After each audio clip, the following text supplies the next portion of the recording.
घड़ी में जैसे ही शाम के 4 बजते हैं, मैं अपने घर का काम शुरू कर देती हूँ। क्योंकि सबसे पहले तो बच्चों को ट्यूशन भेजती हूँ, उसके बाद पतिदेव की चाय जाती है दुकान पे और उसके बाद मैं फिर खाने की तैयारी करती हूँ। खाने की तैयारी क्या आपको बता दूँ, मैं खाना बना के ही रख देती हूँ और लास्ट 6 बजे तक मेरा 6 सवा 6 तक खाना कंप्लीट हो जाता है। उसके बाद में फिर नहा धो के दर्शन जाती हूँ गिरिराज जी के, क्योंकि खाना क्यों बनाते हैं हमारे, पता है सेक के क्यों रख देते हैं? एक चीज़ मैं आप लोगों को बता दूँ कि हमारे गोवर्धन में, मैं अपने घर की बात नहीं कर रही, पूरे गोवर्धन में यही रूटीन है कि शाम को सब लोगों के गर्मियों में खाना बन के रख जाता है, क्योंकि सब लोग दर्शन करने जाते हैं, कीर्तन में जाते हैं, सत्संग में जाते हैं, तो फिर घर का काम खत्म करके जाते हैं और फिर आके आराम से फिर जब काम कंप्लीट करके जाते हैं ना, तो ये टेंशन नहीं रहती घर पे खाना भी बनाना है। क्योंकि जब आप पूजा पाठ के किसी काम में जाओ और आपका मन अगर घर पे लगा रहे ना, तो फिर आपका पूजा पाठ में भी मन नहीं लगता है, क्योंकि कहीं ना कहीं ये लगा रहता है कि यार घर पे ना खाना नहीं बनाया, खाना बनाना बाकी है, ये सब कुछ रहता है। तो हमारे रूटीन ऐसा ही रहता है। ऐसा नहीं है कि मेरे आने से ये रूटीन हुआ है, ये रूटीन मेरे सासू माँ के टाइम से ही चला आ रहा है कि सर्दियों में खाना गर्म बनाते हैं और गर्मियों में खाना सेक के रख देते हैं।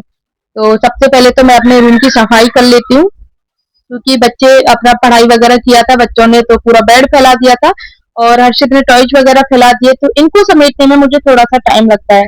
तो पहले तो पूरा क्लीन करती हूँ, सब कुछ सामान सेट करके प्रॉपर, देन उसके बाद आज में मेरे झाड़ू कपड़ों की पोछा तह लगाती नहीं हूँ। बनी है और आज कपड़े भी बहुत ज्यादा थे, क्योंकि कल पतिदेव घूम के आए हैं मनाली से और उनके कपड़े थे काफी सारे, और फिर हमारे डेली के जो कपड़े रहते हैं ना वो भी थे, तो सूखे नहीं थे, क्योंकि जगह थोड़ा कम पड़ जाता है ना स्पेस कपड़े सुखाने के लिए, तो फिर थोड़े थोड़े करके कपड़े सुखाए थे, उस वजह से सूखे नहीं थे प्रॉपर। और अभी मैं इनकी तय बनाऊंगी कपड़ों की, क्योंकि सुबह नहीं बना पाई थी, थोड़ा रेस्ट कर लिया था, दिन में आराम कर लिया था मैंने, इसीलिए मैंने अभी बना रही हूँ कपड़ों की तय। और उसके बाद में जो भी प्रेस के कपड़े होंगे उनको बाहर निकाल दूंगी, क्योंकि प्रेस के कपड़ों की मैं बाद में तय बनाऊंगी, बाद में प्रेस करूंगी। तो फिलहाल तो ये सारे कपड़े हैं, बाहर देख सकते हो आप, 4 या सवा 4 बजे का टाइम है और कितनी तेज धूप है। 6 साढ़े 6 बजे तक तो ना ऐसी धूप रहती है जैसे कि 4 बजे की धूप हो, और उस धूप में ना निकलने में बहुत ऐसा लगता है कि बस ठंडक हो जाए ना तब निकले। अब मैं जाती हूँ दर्शन करने गिरिराज जी के, तो पहले मैं जाती थी 6 बजे के अराउंडिंग, लेकिन अभी जाती हूँ मैं 7 बजे, क्योंकि धूप बहुत ज्यादा रहती है। बच्चों को लेके जाती हूँ, ट्यूशन से भी आ जाते हैं बच्चे, तो बच्चे भी चले चलते हैं मेरे साथ में, थोड़ा घूमना भी हो जाता है बच्चों का और दर्शन भी हो जाते हैं। देखो बच्चे मेरे छोटे हैं और छोटे बच्चों के हिसाब से बच्चे अपने टॉयज वगैरह भी खिलाते हैं, तो और इतने ज्यादा छोटे भी नहीं है, मैं आप लोगों को बता दूं, कभी कभी मन होता है उनका तो सारी चीजें अपने समेट के रख देते हैं। जैसे मोस्टली बुक्स वगैरह, तो मैं उनको यही कहती हूँ कि अपनी बुक्स वगैरह सब कुछ प्रॉपर तरीके से समेट के रखा करो, क्योंकि अगर बुक्स वगैरह इनकी इधर उधर हो जाए या कभी बैग में रखना भूल जाए तो फिर इनको ही दिक्कत होती है। और इस वजह से खासकर मैं इनको यही बोलती हूँ कि और कोई सामान रखो ना रखो, लेकिन बुक्स का अपनी संभाल के रखा करो, और कहाँ रखनी है कब रखनी है वो सारी कुछ खुद से किया करो। बाकी एक बार मैं रीचेक कर लेती हूँ, लेकिन फिर भी इनको अगर मैं ये चीजें इनके दिमाग में डाल देती हूँ ना, तो ये थोड़ा सा उसके लिए वो रहते हैं कि हाँ हमें अपनी बुक्स वगैरह खुद से रखनी है। तो मैंने पहले रूम की झाड़ू लगा ली, साथ में अब बाल सॉरी सीढ़ियों की भी झाड़ू लगा लेती हूँ। वैसे मैं सुबह पोछा लगा देती हूँ सीढ़ियों का, लेकिन आज पोछा नहीं लगाया था, सिर्फ झाड़ू लगाई थी, तो सोचा चलो शाम को भी झाड़ू लगा देती हूँ। वैसे मेरा सीढ़ियाँ धुलने का तो मैं आप लोगों को बता दूं, 4 से 5 दिन में सीढ़ियाँ धुलती हूँ, झाड़ू और पोछा लगा देती हूँ डेली में, क्योंकि हमारी जो सीढ़ियाँ है ना वो पत्थर की सीढ़ियाँ हैं, और इन पे क्या है थोड़ा जो प्रॉपर वाला जो सीढ़ियाँ रहती है ना उन पे तो थोड़ी सी भी सफाई करो तो दिख जाती है, गंदगी हो तो गंदगी भी दिख जाती है। लेकिन ये जो सीढ़ियाँ है ना, ये हमारी अलग सीढ़ियाँ हैं जो पुराने टाइम में चलती थी ना, वो वाली सीढ़ियाँ हैं, और इनको हटाने का ना हटाने का रीजन ये भी है, हमारा किचन नीचे है, रूम ऊपर है, हमें कितनी बार सीढ़ियाँ चढ़नी उतरनी पड़ती हैं, बीसों बार सीढ़ियाँ उतरनी चढ़नी पड़ती हैं। और बच्चों का घर है, छोटे बच्चे हैं, तो इनका तो आप पूछो ही मत कितनी बार चढ़ते उतरते हैं।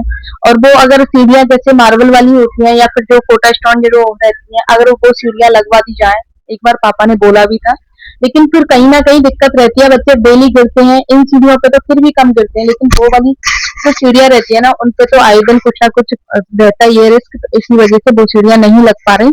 और फिर एक बार में जब बनेगा तो फिर पूरा ही घर प्रॉपर बनेगा, इसलिए बार बार तोड़ फोड़ करने का कोई फायदा नहीं है, क्योंकि जब आप एक कोने की तोड़ फोड़ करते हो ना तो ऑटोमेटिक दूसरा कोना भी रिपेयरिंग मांगता है, क्योंकि कहीं ना कहीं वो भी डैमेज होता है, तो इसीलिए तोड़ फोड़ करने का कोई फायदा नहीं है।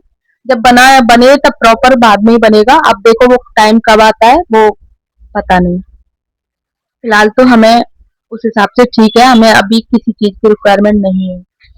तो यहाँ पे मैंने सारे कपड़े तय बना लिए हैं। तय बनाने के बाद में मम्मी के कपड़े अपने मम्मी के पास में पहुँचवा दिए, मम्मी-पापा के, और हमारे कपड़े जो डेली के हैं वो मैं इस अलमारी में रखती हूँ। तो इनको सारे सेट करके रख देती हूँ और नीचे वाली अलमारी मैंने खाली कर दिया है जो आप देख रहे हो।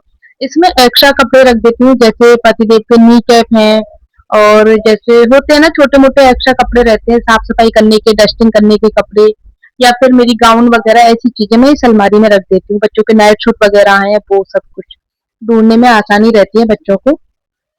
बाकी तय सारे कपड़ों की बन गई है। अब मुझे थोड़ा-सा और बच्चों की तैयार करके स्कूल भेजने के लिए, ट्यूशन भेजने के लिए फिर मैं किचन में चलूँगी, क्योंकि आज एकादशी है और मुझे सागर बनाना है एकादशी का। तो उसमें तैयारी करने में टाइम लगता है, तो तब तक इसकी चोटी बना के इसको भी स्कूल भेज देती हूँ। और ये वाले कपड़े गाइस मैं आपको बताती हूँ। अभी जब हमारे ठाकुर जी का फंक्शन हुआ था, 25 जून को हुआ था, सॉरी 25 मई को हुआ था। उस टाइम पे मैं यहीं से लेके आई थी इसके लिए ये वाली ड्रेस, काफी महंगी थी और बताने का कोई फायदा नहीं है, क्योंकि आप लोग भी सोचोगे कि क्या ही चीप चीज है, क्योंकि किसी भी चीज की कीमत बताना अपने आप में अच्छा नहीं लगता है। लेकिन मुझे जैसे कपड़े हैं उस हिसाब से बहुत महंगी लगी थी, लेकिन फिर भी अच्छी लगी थी तो मैंने सोचा चलो ले चलते हैं। और अर्जेंट गए थे लेने और फर्स्ट टाइम जिस शॉप पे गए थे ना वहां से लेके आए थे। लेकिन हमारी मैडम को ये कपड़े पसंद नहीं आए। एक बार उस दिन पहने थे, आधे टाइम पहने थे, यानी कि 2 घंटे पहने थे, उतार दिए थे क्योंकि इसको जबरदस्ती पहनाए थे। उसके बाद से एक आध बार और पहनी है और जब भी पहनाती हूँ ना इसको हमेशा इसको पीट के ही पहनाती हूँ, नहीं पहनती है। मैं इसको यही बोलती हूँ अगर तुझे नहीं पहनने तो मना कर दे, किसी को दे दूँ कम से कम, कोई पहनेगा तो सही, क्योंकि इनकी दुकान पे जो रिक्शे वाले होते हैं उनके बच्चे हैं उनको दे देते हैं। जैसे मैं एक्स्ट्रा कपड़े जो भी निकलते हैं ना तो मैं भिजवा देती हूँ बच्चों को, पहने कम से कम, अलमारी में रखने से क्या ही फायदा। लेकिन देने भी नहीं देती है, इसका ये है नहीं मम्मा मैं पहनूंगी। तो इसको तैयार करके ट्यूशन भेज दिया मैंने, भैया छोड़ के आ गए इनको। और अभी मैं चाय बना लेती हूँ, ये चाय जा रही है पति देव की। चाय बना के फिर मैं पीऊंगी आराम से और देन उसके बाद में फिर अपने साबूदाना और सागर की सारी तैयारी करूंगी। तो यहाँ पे मैंने अपनी चाय पी ली है और अभी मैं भिगो रही हूँ फूटू। फूटू का आटा मैं पहले ही साबुत होता है ना उसको पीस के रखते हैं। तो यहाँ पे मैंने व्रत वाला नमक और व्रत वाली मिर्ची ले ली है और इसको अच्छे से ब्लेंड कर लिया है। फूटू को इसको भिगो के रख दूंगी, अच्छे से फूल जाता है, अच्छा लगता है। तो इसको मैश करके सारी चीजें रख दी है। और साबूदाना भी मैंने सुबह भिगो दिए थे, क्योंकि ये जो बारीक वाले साबूदाना होते हैं ना इनको भीगने में टाइम लगता है, तो इसलिए मैंने इनको जल्दी भिगो दिया था और ये भीग गए, इनको रख दिया है। अब मुझे रायता बनाना है और एक आलू का हलवा बनाना है। आलू के हलवा बनाने के लिए आलू मैंने पहले बॉईल कर लिया है कुकर में, आप देख सकते हो। उसके बाद में अभी मेरा आलू का हलवा भी मैं आधा भून लिया मैंने। उसके बाद में मुझे याद आया कि चलो थोड़ा सा शूट कर लेती हूँ। तो भूनने के बाद में इसको मैंने कम से कम 10 से 15 मिनट भुना था मीडियम फ्लेम पे, और ये हल्का सा पिंक पिंक होने लग गया था, तब इसमें मैं शक्कर डाल रही हूँ। और इसको शक्कर को अच्छे से मैश करने के बाद में फिर मैं इसको पॉट में निकाल के रख दूंगी, क्योंकि गर्म बना रहेगा। और ये हलवा ना चिपकता बहुत है, इसलिए मैं नॉनस्टिक लेयर की कढ़ाई यूज करती हूँ इसके लिए, वरना बहुत चिपकता है। अगर आप एल्यूमिनियम की या फिर वैसी कढ़ाई लो और लोहे की कढ़ाई में काला हो जाता है, तो लोहे की कढ़ाई में तो बिल्कुल भी नहीं बनता है। तो मैं इसलिए एल्यूमिनियम की यूज करती हूँ इसी के लिए खासकर। वैसे मैं एल्यूमिनियम बहुत कम यूज करती हूँ, क्योंकि कहीं ना हेल्थ के लिए ठीक नहीं रहती है ये एल्यूमिनियम, सॉरी नॉन स्टिक, इसीलिए मैं नॉन स्टिक की यूज करती हूँ। तो हलवा मैंने निकाल दिया पॉट में। अब मैंने कढ़ाई में चढ़ा दी है घी, क्योंकि मुझे पकौड़ी और कटलेट बनानी है, उनकी तैयारी करनी है, साथ में साबूदाना फ्राई करनी है। तो यहाँ पे साबूदाना फ्राई करने के लिए मैंने छोटे छोटे आलू बारीक काट लिए थे, उनको फ्राई कर लिया है। और जब तक मेरे आलू फ्राई हो रहे हैं तब तक मैं पकौड़ी बना लेती हूँ। ये देखिए कूटू में एक एक ऐसे डिप करके और तब मैं पकौड़ी बना रही हूँ। ठाकुर जी का भोग लग जाएगा, गाय की निकल जाएगी, उसके बाद में बच्चे भी खा लेंगे, तो और हम लोग जब खाएंगे हम सबके लिए गरम गरम बनाऊंगी। तो साबूदाना भी मैं उतने ही बना रही हूँ, ज्यादा नहीं बना रही, जो भोग लग जाए और बच्चे खा सके।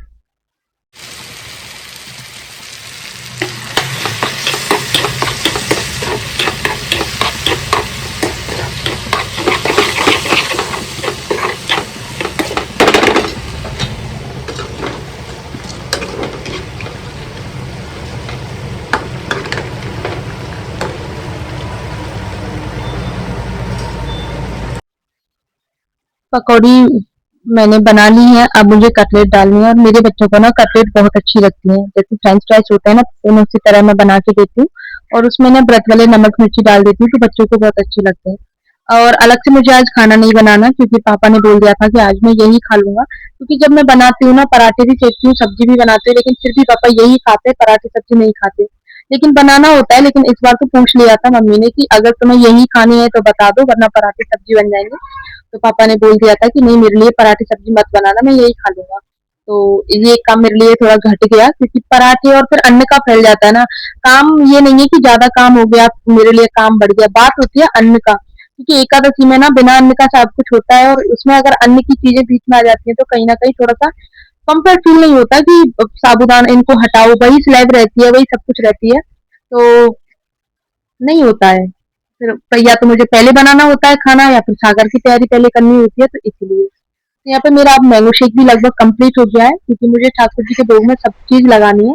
तो ये थाली कंप्लीट हो गई है। मैंगो शेक है, रायता है, साबूदाने हैं और फूटू की पकौड़ी है, और इधर है गाइस ये कटलेट, और कटलेट में मुझे ना व्रत के नमक और मिर्ची डालनी है, वो मैं डालना भूल गई थी तो अभी डाल देती हूँ।